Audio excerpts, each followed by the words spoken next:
Hi guys, my name is Dr. Dharma and I'm at Southwest Family, and today we're gonna just do a quickie about depression. If you are having any thoughts of suicide, then those really need to be addressed immediately. The best person to talk to is your doctor.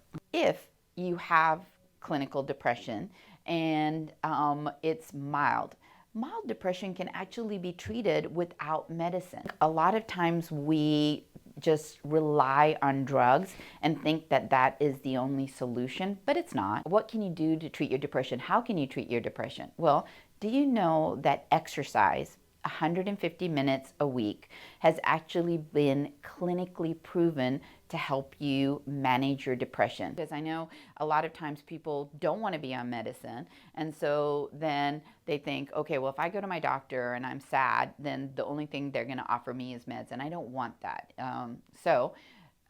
Exercise has been shown to help you manage mild depression. If you get in early before it becomes worse, then that's going to really make a big difference too. Going for a walk 20 minutes once a week is not 150 minutes, right? And there is that number that I'm giving you because that actually helps increase all these endorphins like dopamine and norepinephrine and serotonin. That actually is even a better job than any of the medicines that we have. Try to, if you are starting to feel some of those signs of depression that we discussed, start with exercise. Another treatment for depression that a lot of people don't even know is just counseling.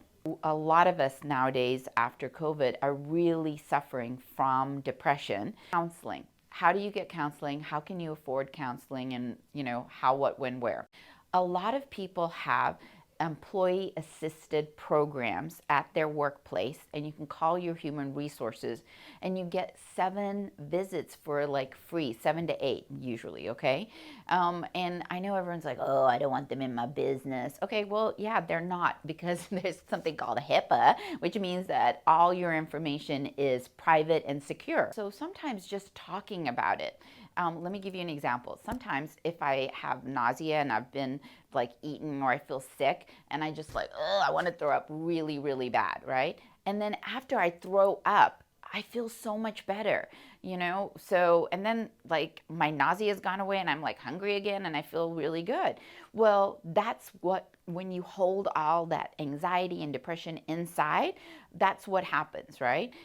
Because when you throw up on someone, a counselor, then you're able to get it all out and you just feel lighter and it just is so much better. If you don't feel comfortable talking to someone in either an EAP or you'll have your psych benefits, you can call the number on your insurance card, and that will get you help. Sometimes there's a copay involved if you have a deductible. So maybe cost is a limiting factor to treat your depression. Well, journaling.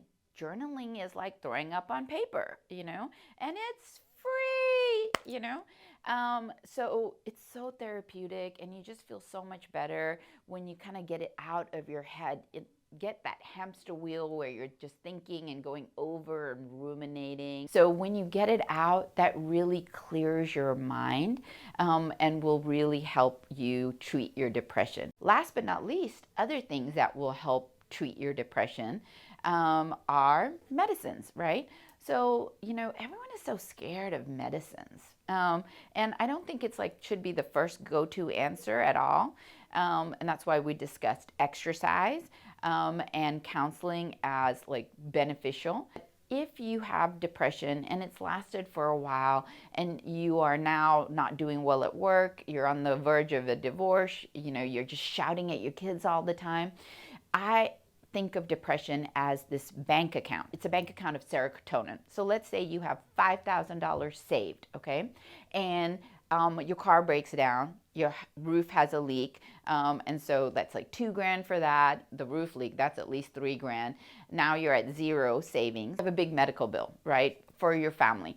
And now you're at like down $2,000 of serotonin. What do? Okay? Well, all of that is depleted from your brain. And so you have to somehow replete serotonin into your brain bank account. And how do you do that? Serotonin can be repleted with exercise, but that's only $1 a day. Okay. And then counseling, that's probably like $5 a day, or journaling. But if you want some big savings, like $100 a day, then what we do is we give you a medicine that puts in $100 of serotonin into your brain bank account, and then we get back to zero. And you need to be on the serotonin medicine with sometimes dopamine and all these other neurotransmitters for at least 6 to 9 months minimum, because we want to go back to $5,000 of serotonin or $10,000 of serotonin, and then we can get off of our medicines and do all those other things that will continue to replete our serotonin, $1 a day, or $5 to $10 with counseling.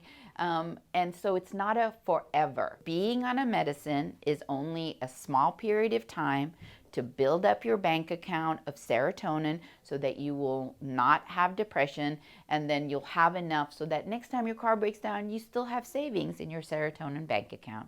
This is Dr. Dharma, the nagging doctor from Southwest Family Medicine.